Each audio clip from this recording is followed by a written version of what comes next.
Good morning, this is Andrew Mount for GG. It is Monday the 15th of June. We're a day away from the start of Royal Ascot 2020. It's going to be a strange one because we're behind closed doors, but we've got the usual high quality card to look forward to.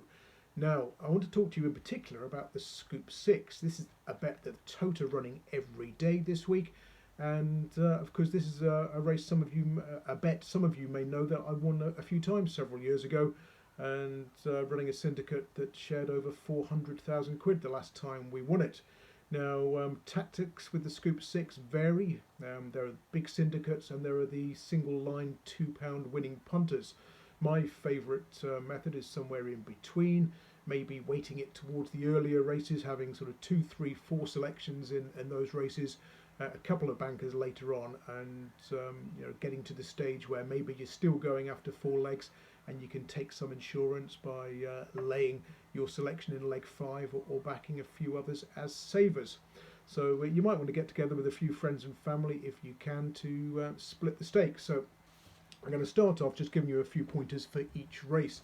Now, in the first race, we've got the Sandringham Handicap over 7 furlongs. This race has been reinstated after an absence of a few years. And the ones I'm looking at are the current favourite, Darik, for John Gosden, who was very impressive when winning at Newcastle on his comeback the other day. More interestingly, though, number 12, Queso, for Nigel Tinkler.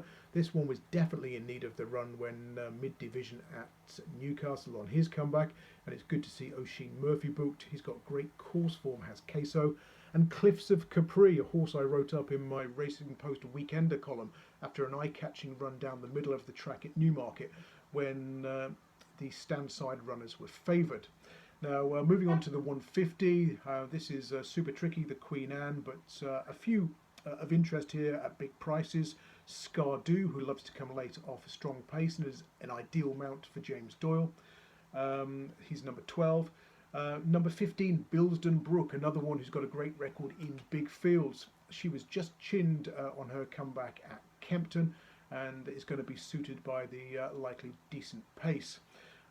Moving on to the next race, we've got Frankly Darling, a 13-8 shot and current favourite, trained by John Gosden. She was touted as an Oaks filly after winning incredibly impressively on her comeback at Newcastle. And stablemate Miss Yoda did really well to overcome a slow start when winning the Lingfield Oaks trial. So I'm looking at the Gosden pair against the field here. Moving on, the next race. This is tricky, but we have got an odds-on shot Mogul, number 2 for Aidan O'Brien, so maybe this one could be your banker in leg 4.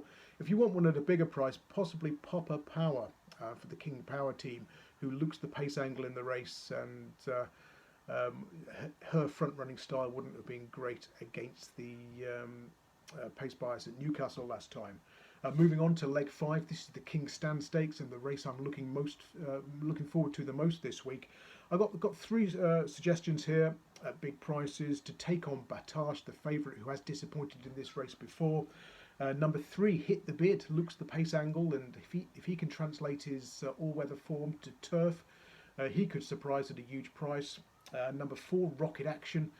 Really progressive sort on the all-weather last winter, who did really well to win round the inside at Wolverhampton last time and who looks underrated. Robert Cowles caused upsets in the Group 1 races at Ascot before. And Liberty Beach, a filly I love, trained by John Quinn. She made a winning reappearance at Haydock over 6 furlongs the other day. Coming back to 5 is going to prove ideal for her. She's had 7 lifetime runs, 5 wins and 2 defeats. 2 defeats, both excusable. She was 4th at 16-1 in a field of 23 over course and distance in last year's Queen Mary, doing best of those to race on the far side of the track where the ground was slower. And then she ran 2nd in the Lowther Stakes at York, her first run at 6 furlongs. She was ridden patiently, given too much to do, and the winner made all and got first run. Moving on, the final leg is incredibly tricky. Nazif for John Gosden, around about 132nd favourite, or even favourite at the moment, is my selection as a banker here. And again, he beat Bilsden Brook narrowly at Kempton, doing well to come from so far back down the outside of the track, and he looks particularly progressive.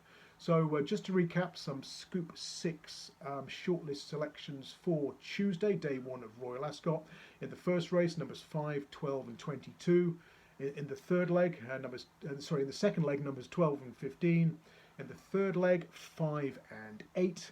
In the fourth leg, 2 and 4. The fifth leg, numbers 3, 4 and 11. Two of those at big prices. And a banker in the last, number 8, Nazif. That's it from me until tomorrow. Until then, best of luck at Ascot this week. Cheers.